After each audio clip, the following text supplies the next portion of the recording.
Germany 1918। पहला विश्व युद्ध खत्म हुआ था। जर्मनी हार चुका था। देश में भूख, बेरोजगारी और शर्मिंदगी फैली हुई थी। लोग रोटी के लिए कतार में खड़े रहते थे और मुद्रा इतनी बेकार हो गई थी कि बच्चे उससे खेलते थे।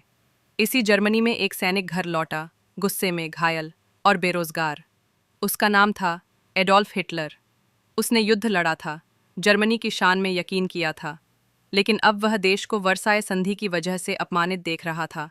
उसे दोषी चाहिए था और उसने ये दोष यहूदियों पर डाल दिया। यूरोप में यहूदी विरोध कोई नई बात नहीं थी। सदियों से यहूदी लोगों को बाहरी समझा जाता था।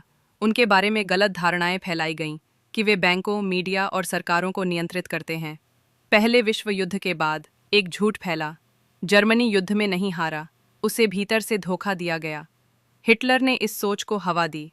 1920 के दशक में हिटलर ने नाजी पार्टी ज्वाइन की। उसने जर्मनी को फिर से महान बनाने की बातें की, गर्व, शुद्धता और एक श्रेष्ठ नस्ल का सपना। लेकिन उसके भाषणों में एक दुश्मन था, यहूदी। 1933 में हिटलर जर्मनी का चांसलर बन गया, लोकतांत्रिक तरीके से।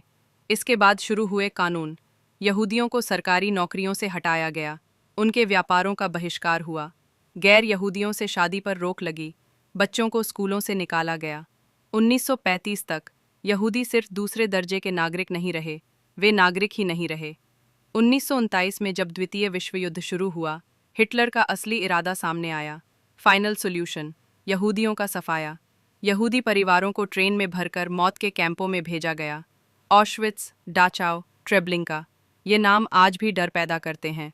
गैस चैम्बर, माताओं से अलग किए गए बच्चे, जले हुए शव। 60 लाख से अधिक यहूदियों की हत्या की गई, जिनमें 10 लाख से ज़्यादा बच्चे थे। 1945 में युद्ध खत्म हुआ। हिटलर ने आत्महत्या कर ली।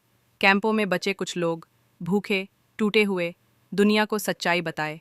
और पूरी दुनिया ने कहा, नेवर अगेन, फिर कभी नहीं। लेकिन नफरत कभी अचानक शुरू नहीं होती। वो शब्दों से शुरू होती है, डर से और खामोशी से। हमें भूलना नहीं चाहिए, क्योंकि इतिहास खुद को दोहराता है।